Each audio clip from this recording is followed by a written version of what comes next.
नमस्कार दोस्तों, stock market studies में फिर से एक बार आपको बहुत-बहुत स्वागत है। तो आज मैं फिर से आपके सामने कुछ इंपॉर्टेंस कंपनी का अपडेट शेयर करने वाला हूँ। इनमें से कुछ कंपनीज के ऊपर पहले से ही मुझे कमेंट्स था कि इसके ऊपर जल्द से जल्द एक वीडियो चर्चा ज़रूर करिए। तो चलो एक-एक करके देख लेते हैं। सबसे पहले मैं बात करूँगा हैप्पीस्ट माइंड टेक्नोलॉजीज़ के बारे में। तो हैप्पीस्ट माइंड टेक्नोलॉजीज़ के ऊपर सबसे पहले मैं टेक्निकली चार्ट पैटर्न्स के ऊपर जाऊँगा। क्योंकि यहाँ पे जिस तरीके से कंपनी ने ब्रेकआउट किया, जिस तरीके से कंपनी रिकवरी किया, उसके पीछे कौन-सा सपोर्ट लेवल था, वो सबसे पहले आपको दिखाऊँगा। ध्यान से देखना, कंपनी इसके ऊपर एक रेंज बना था। वो रेंज कुछ इस तरीके से बने, पहले देखिए 1, 2, 3, 4, 5, 5 के 5 बाइंग कैंडल बने और इसका टोटल रेंज निकल के आया ऑब्वियसली 22% के आसपास। तो इस बेसिस में जब भी नीचे लेवल को टच करेगा तब एंट्री बनेगा और इस लेवल तक क्या बनेगा टारगेट। तो बेसिकली देखिए जब धीरे-धीरे करके कंपनी नीचे आया, इस लेवल को टच किया और भी नीचे गया और यहाँ पे एक स्ट्रांगली सपोर्ट क्रिएट किया, उसके बाद बाउंस बैक करके टारगेट अचीव किया। सेकंड टाइम देखिए जब भी इस नीचे लेवल को टच किया, फर्स्ट टाइम की तरह, उसके बाद देखिए फिर से और भी गिरावट हुआ और जो पहले सपोर्ट था, वो सपोर्ट कौन-सा लेवल में था? 760 रुपीज़ के आसपास। उस लेवल में फिर से रीटेस्ट किया, उसके बाद देखिए किस तरीके से बाउंस बैक करा है और मुझे लगता है जिस तरीके से बाउंस बैक करा है, वो फिर से 10 मतलब 10 अ, 1025 के आसपास जाने वाले हैं। तो इस लेवल तक जाकर वो रुक सकते हैं। क्यों? क्योंकि यही कंपनी की स्ट्रांगली एक सपोर्ट है, सॉरी रेजिस्टेंस है। अगर देखा जाए तो एक रेंज में अगर ड्रॉ करूँ तो इस रेंज को ध्यान से देखना। यहाँ पे कंपनी देखिए एक स्ट्रांगली यहाँ पे बार-बार रेजिस्टेंस को फेस कर रहा है। अभी हुआ क्या? यहाँ पे रेजिस्टेंस को ब्रेक तो किया, मगर नेक्स्ट कैंडल ने ग्रीन कैंडल नहीं किया। मतलब यहाँ पे अभी भी जो स्ट्रेंथ है, वो स्ट्रेंथ अभी भी स्ट्रांग नहीं हो रहा है। तो इस यहाँ से अगर रीबैक करे, तो वो बाउंस बैक कर सकता है। तो जो लोग मुझे टेक्निकली चार्ट पैटर्न्स के बारे में चर्चा किया था, मतलब बातचीत किए थे, आई होप आपको समझ में आ चुके हैं। अभी फ़िलहाल के लिए आप इस कंपनी के ऊपर वॉच करिए और मैंने इस कंपनी के ऊपर क्यों काम किया, तो उसके पीछे रीज़न है कंपनी का ग्रोथ। अगर ग्रोथ के मैं क्वार्टरली रिजल्ट के बारे में बात करूँ तो आईटी सेक्टर में ज़्यादा से ज़्यादा बड़े से बड़े कंपनी के ऊपर आज हालत ख़राब है। चलो मैं एक बार आपको दिखाई देता हूँ। अगर मैं हैप्पी स्माइल के बारे में बात करूँ, ध्यान से देखना, इस कंपनी के सेल्स का ग्रोथ बहुत सारे देखिए आईटी कंपनीज़ का हालत ख़राब है। फिर भी इस कंपनी के सेल्स 10% के आसपास ग्रोथ हुआ और प्रॉफ़िट में देखिए बहुत सारे कंपनी का तो लॉसेस हुआ, जैसे टाटा टेक्नोलॉजीज़, टाटा एल्क्सी। तो फिर भी इस कंपनी के लॉसेस मतलब प्रॉफ़िट डाउन हुआ है, नेगेटिव में गया है परसेंटेज वाइज़, मगर हैप्पीस्ट माइंड में पॉज़िटिव है। और मुझे थोड़ा-सा इस कंपनी का कर्ज़ा ज़्यादा लगा, फिर भी 0.35 का कर्ज़ा कुछ ज़्यादा कर्ज़ा नहीं है। इसको मेंशन में मतलब मेंटेन किया जा सकता है। और तीसरी बात, इस कंपनी के ऊपर जो बैलेंस शीट है, उसको देखेंगे तो कंपनी का रिज़र्व एक टाइम नेगेटिव में था 2019 में, उसके बाद बढ़ते-बढ़ते आज कितना आ चुके हैं 1450 के आसपास। और कंपनी के बोरिंग्स के बारे में 121 से लेकर 500 तक कंपनी का बोरिंग्स देखने को मिला। बेस्ट तरीके से कंपनी का बोरिंग्स यहाँ पे देखने को मिले। तो मतलब कंपनी कर्जा भी अच्छा लिया और कर्जा जो लिया, बहुत सारे लोगों का ये डाउट है, क्या वो कर्जे को मिटा सकते हैं? चलो मैं आपको दिखाता हूँ। कंपनी के हाथ में कितना कैश है? करीबन 1300 करोड़ के आसपास और कंपनी कितना कर्जा लिया? करीबन 512 करोड़ के आसपास। तो कंपनी जो कर्जा लिया, उससे कई गुना ज़्यादा कंपनी के ऑब्वियसली जो कैश है हाथ में, वो डबल के आसपास है।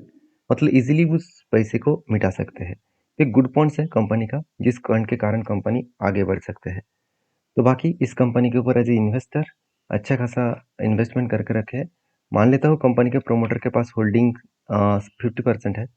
उनमें से 7.17% प्लेजिंग है। मतलब खुद के शेयर को गिरवी भी रखा गया है। फिर भी देखिए म्यूचुअल फंड ने क्या किया, खुद के होल्डिंग को बढ़ा दिया।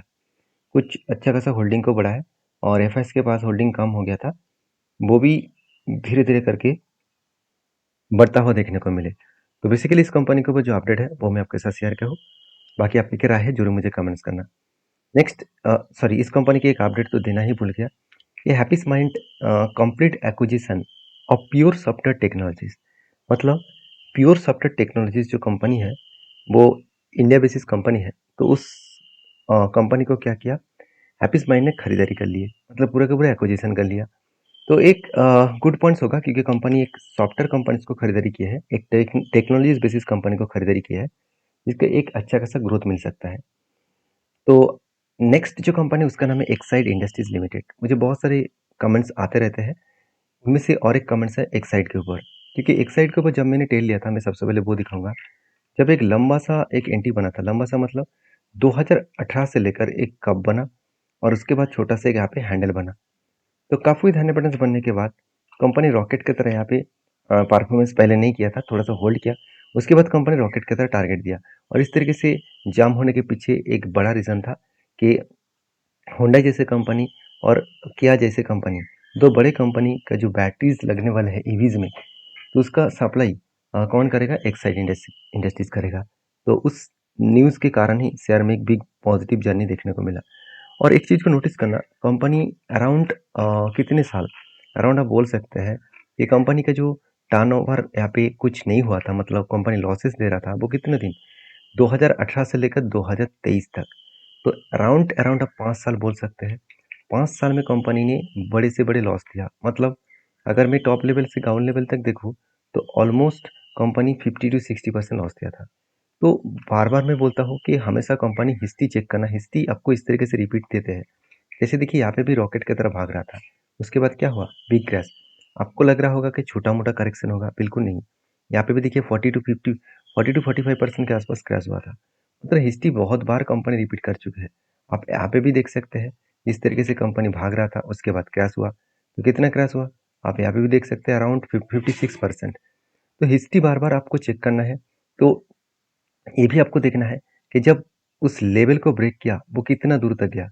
अगर मैं लेवल को ब्रेक करने के बाद अगर मैं इसको देखूँ, तो चलो एक बार मैं मार्किंग कर लेता हूँ। लेवल ब्रेक करने के बाद जो हाई हुआ था करीबन 100%, और यहाँ पे भी जो लेवल ब्रेक हुआ था, उसके बाद जो हाई हुआ था, वो कितने परसेंट? अराउंड 50%। तो मुझे लगता है यहाँ पे भी जो ब्रेकआउट हुआ है, उसके बाद एक जर्नी यहाँ पे देखने को मिल सकता है। ऑलमोस्ट 80 टू 90% हो चुके हैं। मुझे लगता है 100% के बाद कंपनी के ऊपर फिर से एक बार हिस्ट्री रिपीट हो सकते हैं, क्योंकि इसका कोई 100% गारंटी तो नहीं है कि 100% जाने के बाद ही कंपनी के ऊपर गिरावट हो जाएगा, ऐसे कोई गारंटी नहीं है। हाँ, फिलहाल के लिए मेरा कोई ट्रेंड नहीं है, क्योंकि कंपनी के ऊपर जिस तरीके से टारगेट अचीव हुआ, मुझे 50% का टारगेट मिला और उसके बाद कंपनी अभी देखिए कंटिन्यूसली फिर से जर्नी कर रहा है। तो कोई भी पैटर्न्स ना बने तब तक कोई भी कंपनी के ऊपर काम नहीं करना है, क्योंकि वहाँ पे रिस्की जोन हो जाते हैं। तो बेसिकली एक साइड के ऊपर क्या सही में स्ट्रेंथ है इस तरीके से भागने का? बिल्कुल है। अगर देखा जाए तो कंपनी के सेल्स के आंकड़ा देखेंगे तो आपको पता चलेगा 3,600 करोड़ से इस बार बढ़ के 4,170 करोड़ हो चुके हैं। एक्सपेंस को कंपनी कंट्रोल में रखे, उस बेसिस में कंपनी का नेट प्रॉफिट 180 करोड़ से 186 करोड़ तक देखने को मिला। मतलब बेस्ट तरीके से नेट प्रॉफिट यहाँ पे देखने को मिला। अभी एज ए इन्वेस्टर इस कंपनी के ऊपर देखिए बहुत ज़्यादा ट्रस्ट करते हैं, क्योंकि एफएस के पास कोई भी होल्डिंग नहीं था। डीएस के पास भी देखा है तो होल्डिंग पहले जितना था आज भी उतना है, मगर एफएस के पास जो 9 से 10% होल्डिंग था, वो बढ़ के आज 13.5% हो चुके हैं। मतलब इंस्टीट्यूशन ने अच्छा खासा होल्डिंग यहाँ पे होल्ड करके रखा है। तो मैं जरूर कहूँगा इस कंपनी के ऊपर आप स्टडी करिए, उसके बाद काम करिए, क्योंकि कंपनी का परफॉर्मेंस अच्छा है, तो कंपनी आगे बढ़ने का पोटेंशियल रखते हैं। हाँ, एक चीज़ को हमेशा याद रखना, जब कंपनी लंबा जर्नी दिखा चुके हैं, तो कभी ना कभी वो रुकेगा, उसके बाद भागता हुआ देखने को मिलेगा। तो नेक्स्ट जो कंपनी है उसके बारे में बात करूँ, उसका नाम है इमामी लिमिटेड। देखिए इमामी लिमिटेड के ऊपर जब मैंने ट्रेड लिया था, तब मैंने आपको वीडियो बनाकर शेयर किया था। एक्चुअली मैंने ट्रेड जब लिया था तब मैंने वीडियो नहीं बना पाया, जब इसका पैटर्न्स बन रहा था तब मैंने आपको वीडियो बनाया। पैटर्न्स ब्रेक होने के पहले ही मैंने एक वीडियो बनाकर आपको शेयर किया था। तो फाइनली वो पैटर्न को ब्रेक किया और शानदार तरीके से जर्नी यहाँ पे कंपनी के ऊपर देखने को मिला। ध्यान से देखना, इमामी लिमिटेड जो बहुत पहले से ही इस तरीके से एक साइड के जैसे ही काम किया। आप एक लॉन्ग जर्नी, अगर लॉन्ग जर्नी के बारे में बात करूँ, मैं एक बार लाइन को ड्रॉ कर देता हूँ। देखिए स्ट्रांगली एक रेजिस्टेंस है, उस रेजिस्टेंस को कंपनी ब्रेक किया। वो भी किस तरीके से ब्रेक किया? एक पैटर्न्स के बेसिस में। आप देखेंगे तो यहाँ पे क्या बना, एक कप बना, उसके बाद 2 बार हैंडल बना और फाइनली ब्रेकआउट हो गया। और मज़ेदार बात ये है कि कंपनी ब्रेकआउट भी हुआ, ब्रेकआउट कंफर्मेशन भी हुआ, और जिसका लाइफ टाइम हाई था और स्ट्रांगली एक रेजिस्टेंस था, उस लेवल को भी ब्रेक किए और नेक्स्ट कैंडल ने हाई लेवल में क्लोजिंग दिया। इसका क्लियर कट अंदाजा ये लग रहा है कि कंपनी टारगेट में जाकर ही दम दम छोड़ेंगे। मतलब टारगेट से पहले ही वो वापस नहीं आएगा, क्योंकि जो सिचुएशन बन रहा है वो हाई को ब्रेक करके आगे बढ़ने का कोशिश कर रहा है। तो एमके ग्लोबल के ऊपर दो गुड न्यूज़ है।